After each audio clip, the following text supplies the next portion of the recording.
What's up mga pre? Samahan niyo ako, grind ulit tayo today.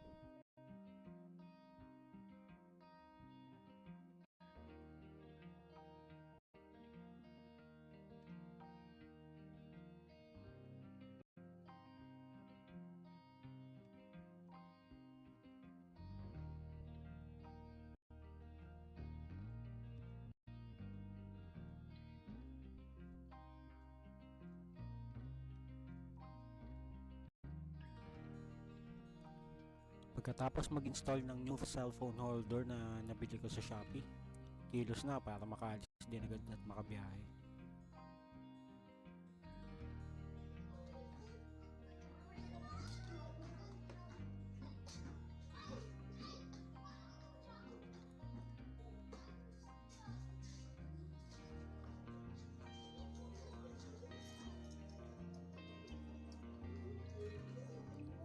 Nakakuha na nga pala ako ng booking from Manila to Plaridel for 272 pesos.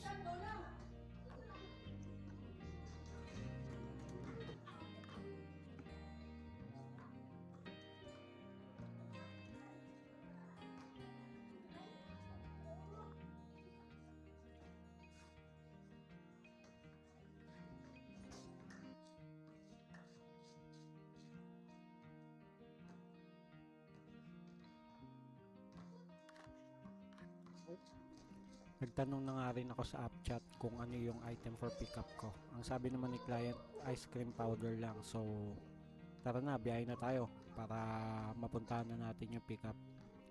Let's went.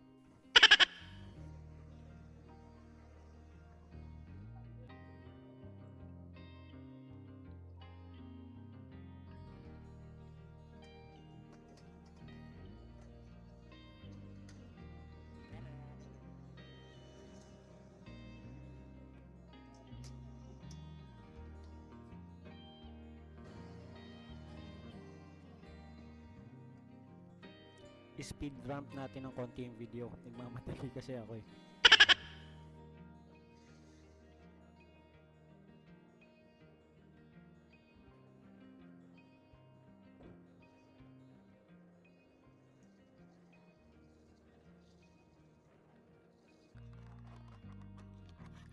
At ayun na nga, narating na natin yung pickup location dito sa San Andres, Manila. Yung sabi dito, ice cream powder. Opo. At ito, Akala ko para sa ibang rider yung inilabas ni Madam. Ang sabi kasi sa akin ng client na nag-book, ice cream powder lang ang dadalhin.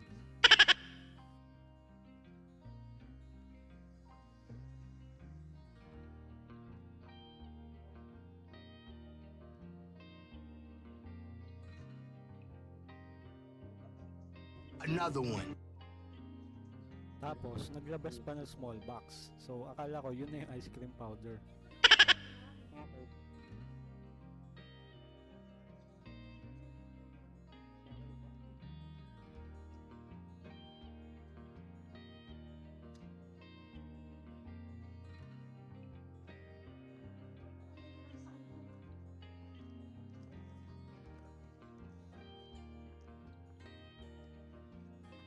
Another one.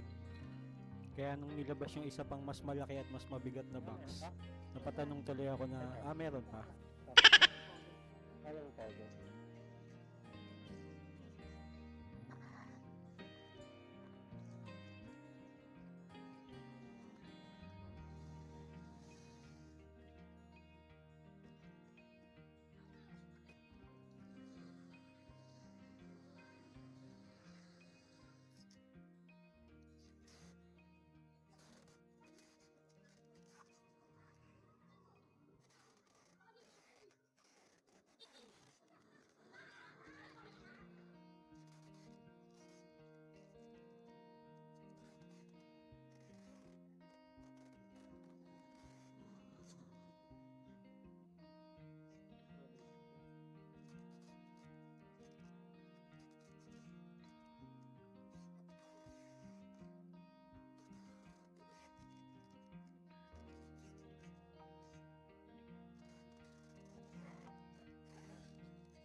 Mahihirapan ako sumingit sa traffic kung i-horizontal ko yung pagkakalagay ng caps. Baka madisgrasya ko pa yung ibang sasakyan kung sakaling sumabit.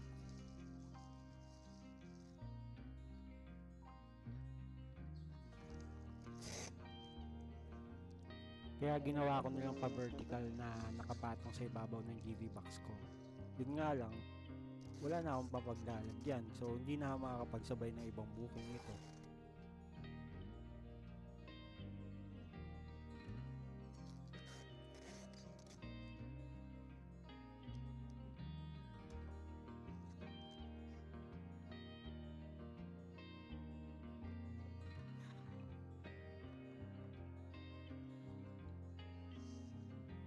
So, wala akong no choice nito kundi ibiyahe ko na lang ng long trip to sa halagang 272 pesos lang. Yeah!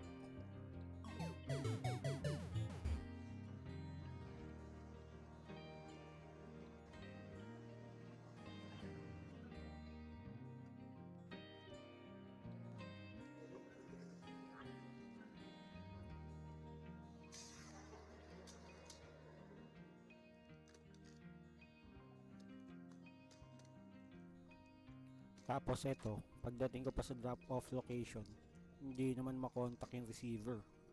Tapos, tirik na tirik ang araw, wala naman ako masilungan na lilim. Apakainit! Why like that, habibi? Why like that? Why?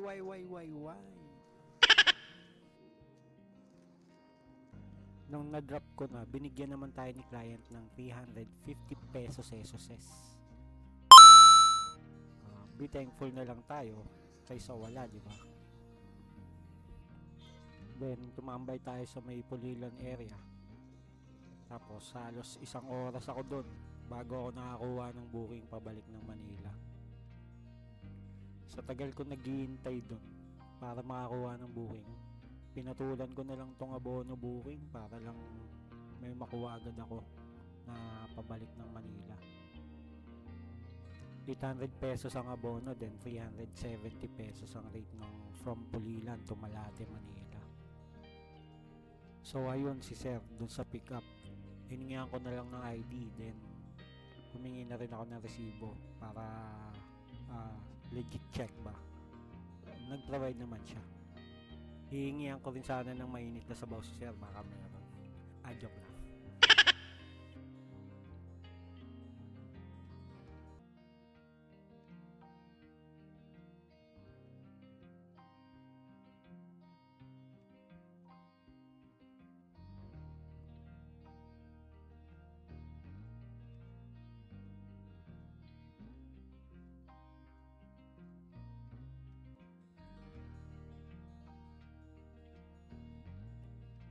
Along the way, nakakuha naman din agad tayo ng second booking from Giginto to Makati for 200 pesos. Then, 300 pesos na lang yung sinend sa akin ni sir na GCash payment. Yun nga lang ang catch nito. Kailangan, abutan ko yung 5 PM. Pero nakiusap ako sa kanya baka at least 5:30 kung pwede. Pumayag naman.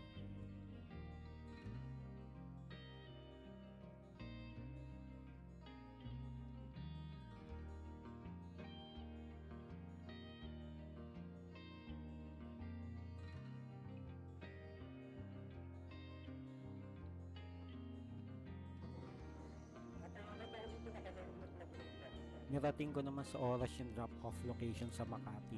Around 5:03 nandun na ako.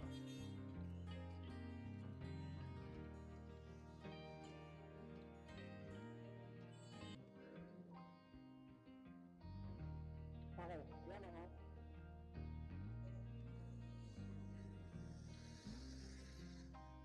May nakatulak lang yung lalaki.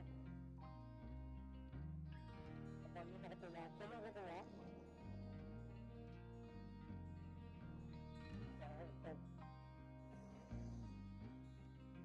Isa ka lang nakatulak.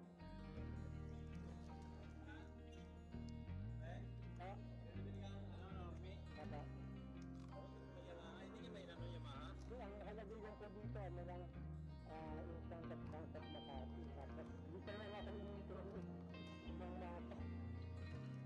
So dito na ako. Ano ginawa nga ka? Di ba ikaw kausap? At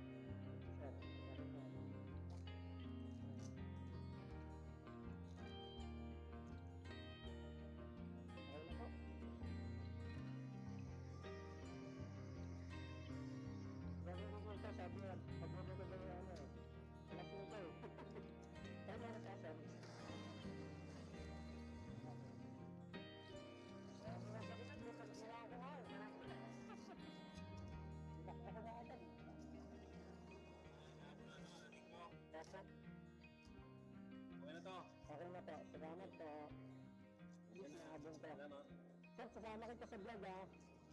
Nag-aaral bagos. Nagsisimula pa lang. Salamat po. Then, shoutout nga pala kay sir na nag-receive ng box of stickers na pinasend.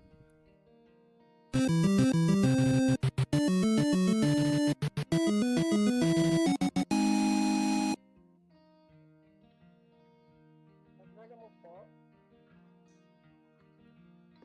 Ito, nandito na po ako sa may kapatid ko.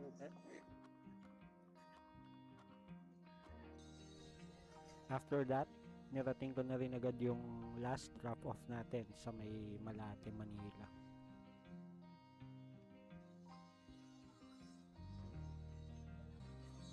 Okay. Ano mo? Gano'n mo po? 1K po no? 1170. 1170? Aba. Hello? Lord? 1170 daw. Oo.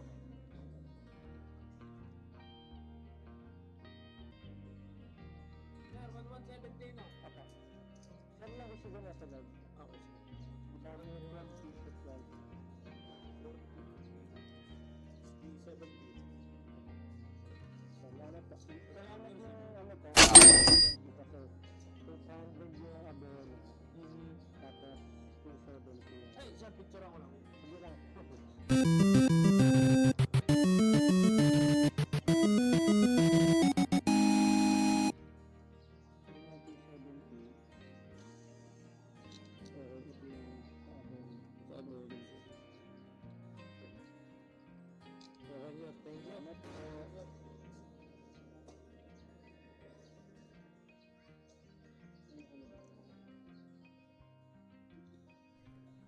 So ayun, that's it for today's work. Pauwi na rin tayo para makakain na at makapagpahinga. So kung umabot ka man sa part na ito, I hope na nag-enjoy ka sa panonood or at least nakarelate in any way. Please subscribe, like, and hit that notification bell button para updated kayo sa mga latest uploads ko. Also, makakatulong din yun sa akin para sa pag-grow ng channel ko. Survive lang tayo sa araw-araw, guys. So, this is RS Papi. Ride safe palagi. And see you on my next vlog.